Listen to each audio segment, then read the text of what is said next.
Hello everyone, welcome to my channel. Today, the book we want to present to you is The Prince by the Italian political philosopher Niccolo Machiavelli, a classic that has been famous worldwide for hundreds of years in the realms of politics and power and remains useful to this day. This book is a practical guide written about how to acquire power and how to maintain the power you have obtained. We are going to explain the summary of this book by breaking it down into 10 points. Well, let's begin right away with point number 1. Number 1.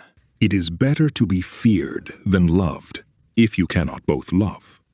Machiavelli states, if a ruler can get both the love and the fear of the people, that is the best. But if you cannot get both, choosing to be feared and respected rather than loved is much safer to ensure your power endures. People are naturally self-serving. When conditions are good, they say they are even willing to lay down their lives for the ruler. But when they actually face danger and adversity, the thread of love easily snaps and breaks away. However, the fear of facing punishment always keeps people disciplined and controls them from committing betrayal. As a note, you must make them fear you, but you must not oppress or bully them to the point of being hated. The story of two kings. To explain this with an example, let me tell you the story of two kings. Long ago, there were two kings in two different countries. The first king was extremely kind. He loved his subjects like his own children. And because he felt pity for those who broke the rules, he always gave them amnesties. So how did the result turn out? Without discipline, thieves, robbers, and muggers multiplied in the country, and the ministers began to disrespect the king. Finally, the country became chaotic, and the king had to abandon his power and step down. The second king did not unjustly oppress his citizens. However, he was extremely strict with the law and discipline. If anyone broke the rules, he punished them effectively without showing any partiality to anyone. Everyone feared him rather than loving him. Yet, because of that very fear, the country was free of thieves and robbers, remaining stable and peaceful. The lesson.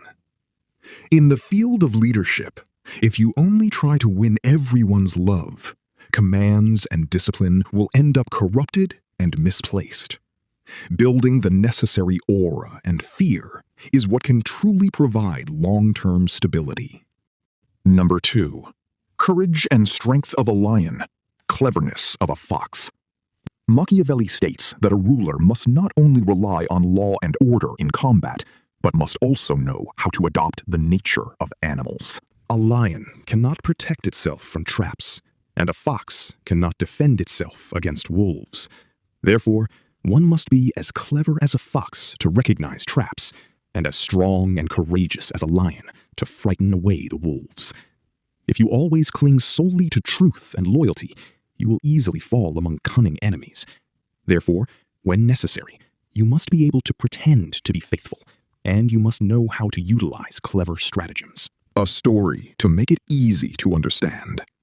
Once upon a time, in a forest, there was a king lion who valued loyalty above all else. Although he possessed great strength, he lacked cunning. The wolf pack didn't dare to attack him directly, so they hid behind the trees and set traps for him.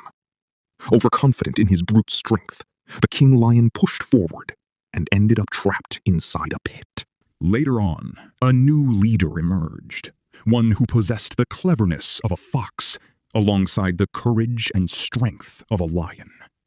He first cleverly avoided the enemy's tricks and traps like a fox, and only then did he crush the enemy's hiding place with the full power and courage of a lion. The lesson. In life, business, and leadership, being strong or honest alone is not enough. You must combine the cleverness to spot the tricks and stratagems around you with the decisive courage to break through any difficulty. Number 3. Control fortune and be prepared. Machiavelli states that 50% of ordinary people's lives and a ruler's success depends on fortune, luck, while the remaining 50% depends on one's own ability and preparation. Fortune is like a sudden flood. It strikes naturally and without warning. However, if a wise leader builds dikes and digs drainage canals before the floodwaters arrive, they can minimize the damage and destruction when the disaster strikes. Rather than leaving things to chance, one must prepare courageously and decisively in advance. A story of two people facing the rainy season. To make this easy to understand, let me share a story about how two villages faced the rainy season. Once upon a time, there were two villages located along a riverbank. In the first village, the villagers said, "The river is peaceful during the summer. Let's just let fate take its course." And they never raised their riverbanks. When heavy monsoon rains poured down and the floodwaters rose, the entire village was swept away and destroyed because there were no dikes to protect it. The leader of the second village, however, thought ahead while the weather was still fine, realizing that floods could strike during the rainy season. He built strong dikes and dug diversion canals. When the actual flood arrived, the village remained safe and unharmed, all thanks to their advanced preparation. The lesson: fortune, or sudden change, never sends an advance notice before it arrives. Staying vigilant during good times and making thorough preparations is the only way to survive when bad luck strikes. Number 4. Take decisive action all at once. Cruelty used well versus badly. Machiavelli states, punishments, suppressions, or tough, decisive actions must be carried out all at once, in a single moment, with total clarity and determination. If dangerous measures or necessary cruelties, punishments required for stability are dragged out and repeated over time, you will face continuous hatred from the people. However, if you resolve necessary tough actions quickly and cleanly at the very beginning, and then distribute benefits and rewards to the people bit by bit over time, they will always remember your generosity. A story of the doctor and the arrowhead. Once upon a time, there was an injured man in a village. The first doctor, seeing an arrowhead lodged deep inside the wound, he felt too much pity to pull it out. Instead, he gently applied a little medicine on the outside, day after day. The result? The patient suffered pain every single day. The wound rotted on the inside, and he ultimately died. The second doctor, knowing it would be painful, he said, "Bear with it for a moment," and ripped the arrowhead out in one decisive motion. Although it caused intense pain for a brief instant, he then treated the wound with good medicine and wrapped it in clean bandages, suffering only a moment of pain. The patient healed completely and was deeply grateful to the doctor. The lesson: in leadership or management, painful decisions, such as downsizing staff or tightening rules, should never be dragged out. They must be executed decisively, all at once. Only then can you rebuild trust by gradually introducing positive changes and support. Number 5. Depend on your own arms, not mercenaries. Machiavelli strongly warns that relying on hired mercenaries or auxiliary forces in war and for maintaining power is extremely dangerous. Mercenary soldiers fight only for money. They have no heart or true loyalty toward the country. During peacetime, they are expensive to maintain, and when actual war breaks out, they tend to flee to safety. If the enemy offers them more money, they are also quick to betray you. Therefore, a leader must build and fully rely on a genuine, self-owned army formed by their own citizens.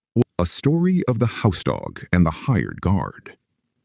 Once upon a time, there were two wealthy men living in large houses. The hired guard. To protect his house, the first wealthy man hired guards from the outside for a vast sum of money. During peaceful times, the hired guards enjoyed good food and lived comfortably.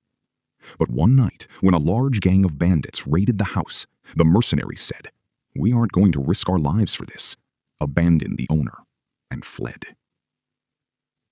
The housedog. The second wealthy man didn't hire outsiders. Instead, he trained and cared for dogs raised entirely in his own home. When the bandits arrived, those dogs, out of sheer loyalty to their master, fought back against the enemy to the death, disregarding their own lives. The lesson. In business or in the workplace, you cannot rely 100% on outsiders or outsourcing for your core competencies. Building your own internal staff, your own expertise, and your own strength is the only way to withstand any danger in the long run. That's all for today's video. I'll be sharing the remaining 5 points in the next video, so please subscribe to the channel and show your support.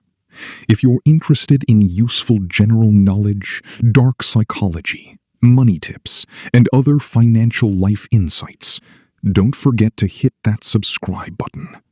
Thank you so much for listening to my audiobook all the way to the end. See you next time.